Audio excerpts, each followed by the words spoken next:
What's something that you always carry with you? Hot sauce. Really? Yeah. Really? Are you getting information right now? Hot sauce. Hot sauce in my bag, swag? Hot sauce. Really? Yes. Now listen, I yes. just want you to know people are going to see this.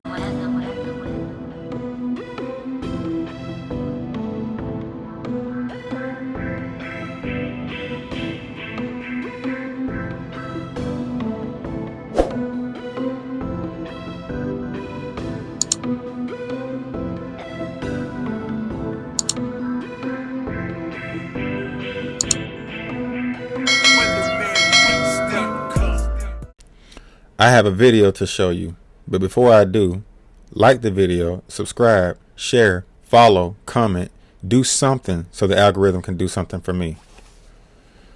Now, as you can see in the title of the video, I want all black voters, especially you Democrat voters, because that's the overwhelming majority of black voters nationwide, but specifically in the city of Chicago and New York, to hold this L as high as you can. You have to hold it up real high, because y'all have been voting blue no matter who for decades now. You have made the Democrat Party your God. You worship that blue donkey. You worship it. You worship it more than God. But 80% of black people claim to be Christians. 80% of black people claim to go to church at least one Sunday out the month. And this is pre-COVID, but still. Everybody knows that black people are always talking about Jesus this, Jesus that, but I don't see y'all representing Jesus in real life. I just don't see it. You vote for the party that goes against our best interest. And I don't want to make this video about Democrat versus Republican, but it's just astonishing to me how we keep doing the same thing, and this party is showing you who they are. They give you their ass to kiss every single time. You are a booty call to them, and you line up and keep letting them do it to you like that every time. Even Umar Johnson made a statement that I had to agree with, and I rarely agree with that brother, but check this out. I got a question for Eric Adams and Brandon Johnson, mayors of New York and Chicago, our two largest black cities. Will you allow New York Africans and Chicago Africans to move homeless blacks in and get paid? Mayor Adams and Mayor Johnson, Negropeans, will you allow black people to move homeless blacks in their homes and get paid? Will you allow them to move homeless black children in their homes and get paid? Because we have an epidemic of homeless black children. We have an epidemic of homeless black mothers with children. We have an epidemic of ex-offenders. We have an epidemic of mental health, black mental health, victims who are not being properly served. Since you're willing to pay for non-American immigrants, since you're willing to pay money for non-American immigrants to move in black people's homes, can we also move black homeless in our homes and get paid? Or are you discriminating against black people for non-Americans? That's the question. Are you discriminating against American Africans for non-American immigrants? So I can get paid if I let the migrants in my house. I can get paid if I let the migrants in my house. I can get paid if I let the migrants in my house, but I won't get paid if I let a homeless black person in my house. I won't get paid if I let a homeless black child in my house. I won't get paid if I let a homeless black elder in my house. So you're not going to pay me to house one of my own, but you'll pay me to house an undocumented immigrant? You'll use my tax dollars to house an undocumented immigrant, but you won't use my tax dollars to let me house a homeless black mother or elder or child? Really? Really? Eric Adams, Brandon Johnson, really? It is my vision to take the next step to this, to go to the faith-based locales, and then move to private residents.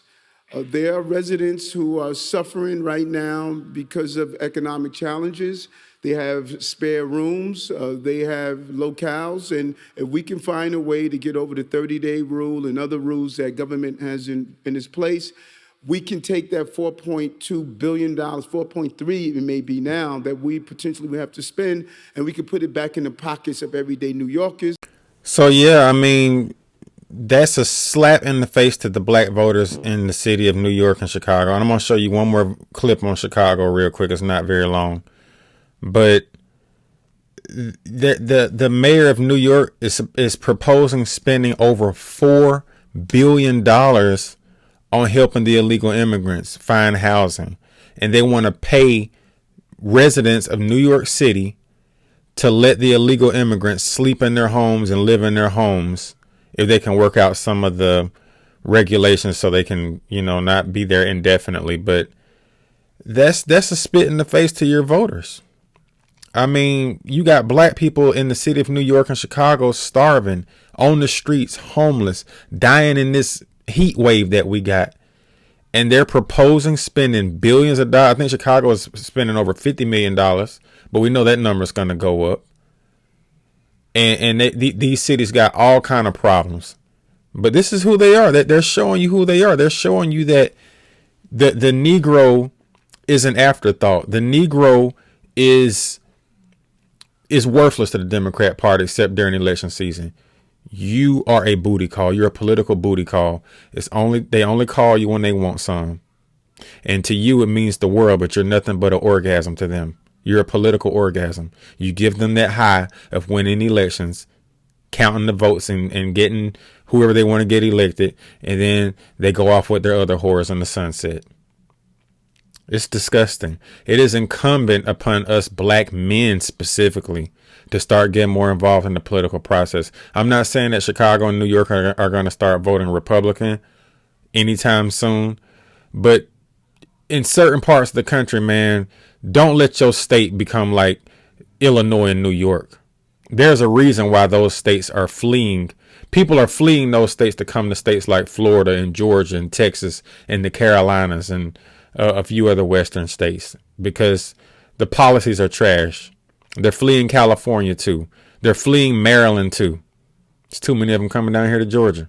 But anyway, here's the Chicago clip, and that's going to be the end of the video. We're a sanctuary city. We've been bragging about it forever. We did nothing to prepare for it. Since last August, more than 8,000 migrants have been dropped off in Chicago from the Texas border, with shelters and respite sites overrun. Families have been living on the floor in police stations. This is unacceptable. But those opposed to a massive budget amendment are questioning how the city can suddenly come up with so much money for new visitors when local communities remain neglected and homeless individuals are sleeping on the streets. How dare this mayor and city council have the guts to give migrants $51 million. During the city council meeting, the public weighed in. We have not gotten anything for our community, and we are sick and tired of being sick and tired. Enough is enough. And I voted for you, Brandon. With tensions running high, arguments and interruptions were frequent. I would ask that you would do it with some level of decorum. I believe that we can have public discourse without demonstrating the worst part of our debates. That 51. Ain't no point in getting upset now. Y'all voted for this man. He's going to be worse than Lori Lightfoot. Keep in mind that you had some precincts in the city of Chicago give up 97% of their vote to Joe Biden during the 2020 election. 97% in some neighborhoods around Chicago. I wonder what the people look like. But hopefully the younger generations, I'm a millennial. I'm in my 30s. Hopefully the Gen Xers, that's a generation above me. Those people in their 40s and early 50s. And the Gen Zers, the younger Gen Zers, God help Gen Z. But hopefully us millennials and Gen Xers specifically can start righting the ship in Black America, because the boomers and this vote blue no matter who crap has to stop. It has to go. And as the boomers transition to the afterlife, I do believe that we'll have a better opportunity to make that happen. It's going to be a gradual change. It's not going to happen overnight. We've been doing this insanity for too long. But my question is, how much more are we going to take, black people? How much more are we going to take? How much disrespect are they going to put in your face and you keep on eating it up? How much more? How many times are you going to keep bending over for them? You like it. You like being their political whore. You like it. I'm not nobody's political whore, so I'm not voting for anybody that's going to put people above me, and I'm the one that actually puts you in power. And these people aren't even legal. They're not even here legally. But that's what happens when you vote. You vote blue no matter who. When you vote from here and not from here.